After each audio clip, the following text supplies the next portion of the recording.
Welcome to the last day of 12 days of JP We Christmas. did it, guys. We finally did it. Oh my goodness. More like I did it. God, you guys were not the ones staying up till 3 in the morning editing every day, filming videos at midnight just so you could edit them a little bit in the morning, just so you could edit the rest of the following days so you can post them later that day. I don't think so. Okay, that was all me.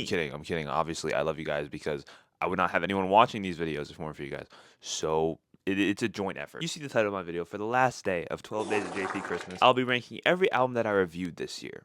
Why not just make it every album that I listened to? I don't know all the albums I listen to. A lot of times I'll just throw one on. Maybe for 2025 I'll try to keep a list, even if I don't make videos on them. But this is just a much easier and more concise way of doing it. I think you'll find that I did actually review a lot of albums this year. And look at it as more of like a recap for the channel. This is weird. I just did the entire intro, like not completely in my corner where I have the album here, but also like not in the center. All right, we're gonna knock off the bottom one pretty quickly. It's just Vultures 2. I feel like I've talked about this album so much more on this channel than I should, than it needs to be talked about, but I had to bring it up because technically I did review it, and it is my least favorite album that I reviewed this year, if you could even call it an album. It's just unfinished garbage, in my opinion. Next up, we have My Everything by Ariana Grande. Now, you guys know, this was the year of Ariana Grande for me. She was my top artist on Spotify. I did that series at the beginning of the year where I reviewed all of her albums. Obviously, Wicked came out too at the end of the year. She's just been the one constant throughout everything for me this year. But My Everything is kind of mid. I think it's a very outdated album. There's a lot of songs that are really fun, and there's a lot of songs that will trick you into thinking they're really good pop bangers, but they're all just kind of passed through this 2014 pop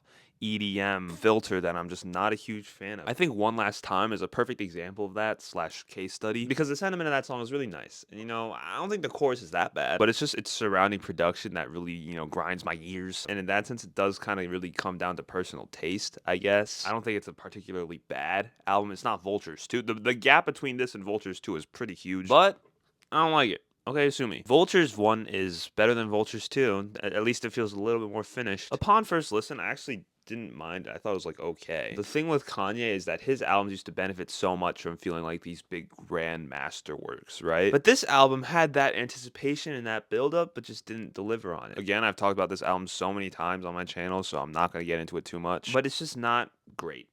Okay, it's just not great. Snow Angel by Renee Rapp was actually the first album that I reviewed of 2024, and I don't think it was a bad album. I honestly think I just listened to a lot of good music this year. I think I gave like a 7. There's a lot of songs on that I feel like have potential, but the hooks of them weren't really like fully cracked. And again, a lot of the songs felt a little bit derivative. Take SZA's flow, throw in Sabrina Carpenter's personality, Olivia Rodrigo's grit, her attitude, and make that amalgam of a woman gay.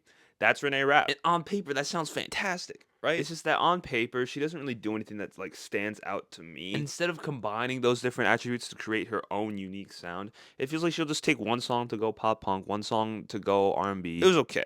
I've become a little bit cinnier, so I might probably lower the score that I gave that album, but it's not bad. All right, here's where we get a little controversial. Here's where I start to lose some subscribers. Let's go. Yes. Yes. I have both TTPDs. Okay, I'm actually putting the anthology over the main one because I think the anthology had more songs with production that was less annoyingly stagnant. TTPD as an album is just a byproduct of Taylor Swift's career and the state that it's in right now. Her fans love to obsess over the minute details in the lyrics, and the deeper you can dig into a song, the more they're going to enjoy it. That is not the case for me. For me, I love music. I don't love literature. So the Taylor Swift that I enjoy is the 1989s, the Reds, where she finds a good middle ground between the two before she goes caring more about lyrics than actual melodies and actual song creating. And I love Jack Antonoff. I do. I really do. But in my humble opinion, he works best in moderation. And he's one of the main producers here, so I don't know. Down Bad's not bad. I kind of like that song. But even that one's just like overly wordy. And I get it because she's grown, she's going to be a little more mature.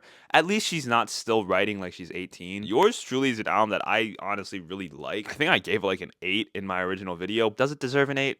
Probably not. I think this album is so cool because you get to see Ariana when she was like, what, 19, 20? Younger than me, which is crazy. Coming in like she's been doing it for 10 years. These are some of her most passionate vocal deliveries she's ever put on any song. And I love the energy of it. It's corny. It's fun. Obviously, when we get to like prime Ariana, that shit's a lot better because there's like more substance to it and it's just better pop songs. But these aren't bad. There's some bangers and a lot of them are like very, not pretentious, but just like she's doing the most, I kind of like that because I like listening to her sing, but I also understand why a lot of people wouldn't. Sweetener is probably Ariana's most divisive album, and I liked it a lot when I made my review. Pulling further away from it, I could definitely see why a lot of people don't like it as much. I still am in that boat where I really like the album. But Pharrell and Her, I'm gonna just say it, they're not a great match. They're really not. Why I love this album so much is because this is the first one where she starts to like steer away from just doing all her crazy runs all the time. Where she starts to get into the more like chill, laid back Ariana. And then when you find that sweet spot, that's when you get stuff like Positions, which is my favorite Ariana era, low key. I love Pharrell and I love Ariana Grande. But mixing them together is like putting barbecue sauce on ice cream. Maybe I could see a version of reality where like someone says, hey, this isn't actually that bad. And you're like judging them for a little bit, but you're like, okay.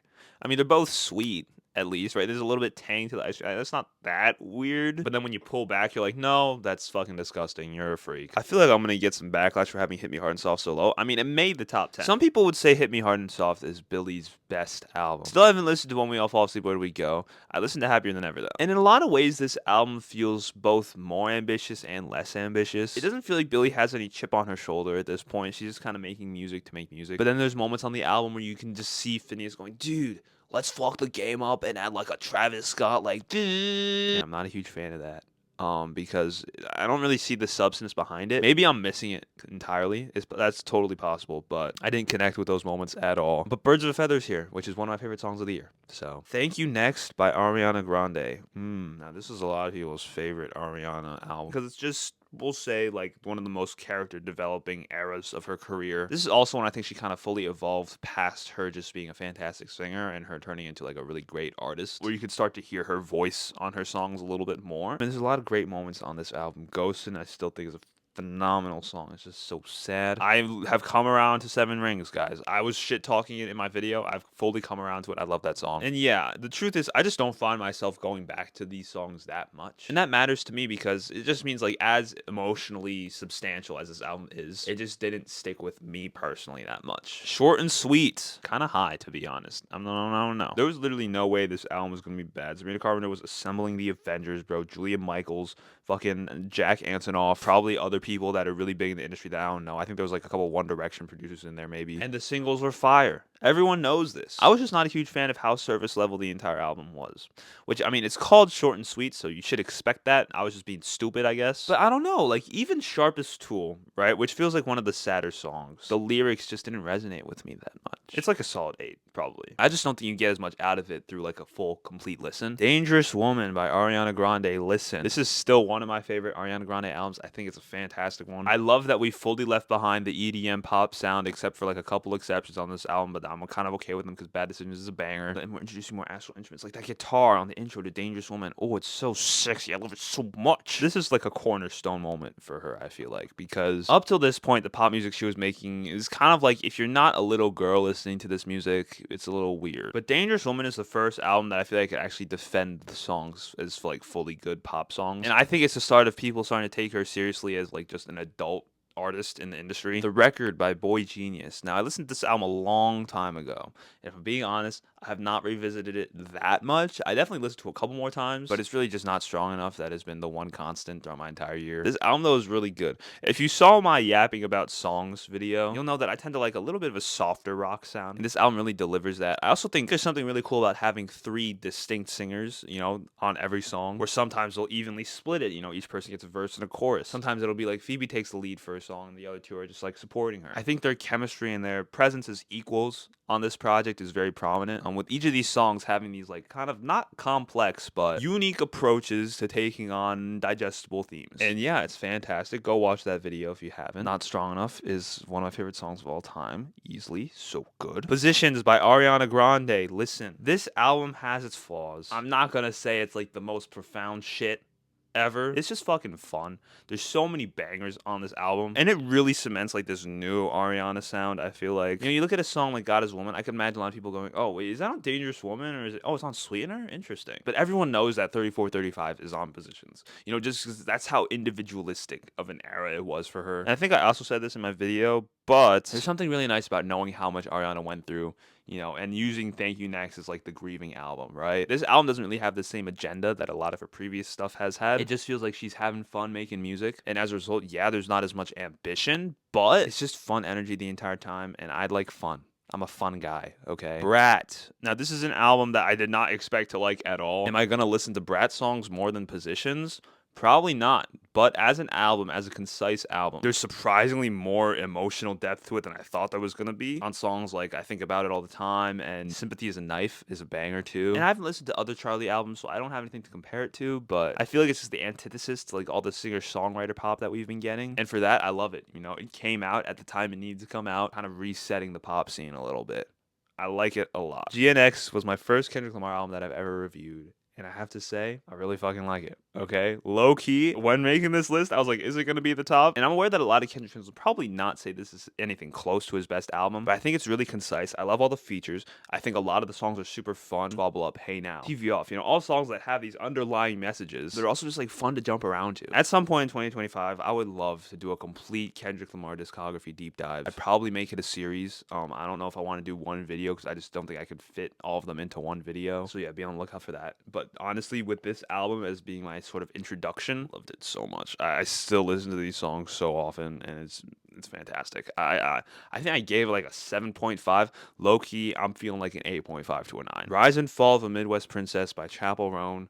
Listen, this is going to be controversial, okay? Some people will say this is the best album ever created. Why is it not one? Other people will say, you put over GNX, you put it over Brat, what are you doing? There's so many bangers off of this album. So many. Pink Pony Club, Red Wine Supernova, Casual, Feminine Omenon is like, okay, I don't listen to it that often, but it's a really good song. What's the other one? What's the other one? Let's do King is Karma. I do think that a lot of the bangers kind of recycle the same, not tropes, but they're good for the same reasons, which makes this kind of a concept album in my head, right? There's such a clear, concrete aesthetic to this album. I think the surrounding instrumentals are all just like fantastic. And Chappell Roan does something that I think, you know, Renee Rapp failed to do, something that I think Sabrina Carpenter could have, like, did do, but could have done a little bit better. She comes in not being too afraid to be attached to a niche and uses that as a way to stand out, use that as a way to be someone individualistic in the music industry. Now moving forward, if she wants to, you know, go through different eras like a regular pop artist would, she totally can, and then this album could be looked at as an era as well. And yeah, it's just a fantastic fucking album. I gave it a 9. Low key it's a 10, but I gave it a 9. I'm probably sticking with like a 9 to 9.5. We've officially arrived to my favorite album that I reviewed in 2024, guys. Can we get a fucking jingle bell roll, please? It's Eternal Sunshine. There's no surprises here, people. Okay, I've been glazing either Ariana Grande or this album in basically every video I posted this year. Funnily enough, it's actually not my favorite album of the year. That probably goes to Chromacopia, but I pushed off the Tyler video till January just so I could do JP Christmas. So yeah, we're not including that. I didn't technically review it, so it's not in this list. If we're doing a top 5 albums that were released in 2024, Chromacopia, Eternal Sunshine, GNX, Brat, and then I guess Short and Sweet, right? Yeah, there you go. But back to Eternal Sunshine. All right, this is Ariana Grande's most concise album she's ever dropped. Her only one that feels like there's a trajectory in regards to like themes. It's her most personal album. There's a lot of fantastic songs, and from what I can tell, it's more or less just made with like 3 people: her and then her guy Ilya and then Max Martin. Right? I think you can feel that in the album. You know, that it was a really tight group because even in the moments that feel kind of grand, the vision for them is just really concrete. And I'm not gonna say the production does anything that's like insane. We Can't Be Friends was my top song on Spotify Wrapped. To me, this album has songs you can pull out, but it's also such a concise listen when you listen to it from start to finish. I also think there's something to be said about how calmly she comes in on the intro track. That says something about her growth and like newfound maturity and her perspective on this album. Yes, there are songs that I'm not a huge fan of. You know, it's not a 10. The title track, kind of mid. But I think this album knows what it wants to be and doesn't lose sight of that. It also doesn't come in trying to do something that's incredibly unique, but just says, hey, I have these songs. They're good songs. They're packaged in a nice way. She's not pushing boundaries with this album, but you just feel how much it means to her. And sometimes that doesn't even need to be through the lyrics. Sometimes it's just about your overall listening experience. So yeah, I love this album so much. And that is my favorite album that I've reviewed this year. I guess that is the end of the last JPK video of JP Christmas. Let's go. Let's go. We did it, guys. We did it. Assuming I'm able to get this video out by tonight. Thank you so much, guys, for sticking around for the entire series. I know some of the videos were not as great as some of the other ones. You know, obviously the Wicked one, the worst albums of the year one. Those are videos I plan on making initially. But when I started to fall behind, I'd fall back on some simpler ideas like, hey, why don't I just turn on my camera and talk about some of my favorite songs of all time? Upload basically a podcast. But the important thing is that we made it. I really hope that you guys enjoyed this series. As stressful as it was for me, I loved it as a challenge. That is a wrap on not just 12 days of JP Christmas, but on 2024 for this channel. Unless I decide to do the SOS Lana Deluxe video before New Year's. There's a chance that'll happen. I don't really know yet. I would say overall it was a great year for the channel. I definitely see myself getting better at reviewing music with every video that I post. And thank you for everyone that stuck around this entire year. I'm so thankful for the amount of growth we've seen. I know it's not as much as like some of those big channels that like fucking skyrocket to 100K in 1 year, but I'm so happy with where we've gotten so far, and I hope to just keep growing and keep being able to do what I love, which is making videos for you guys, making music commentary content, because I love music, I love talking about it. And yeah, happy holidays, losers. I'll see you guys later.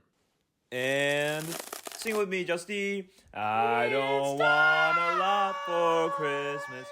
There is just one thing I need, and I don't care.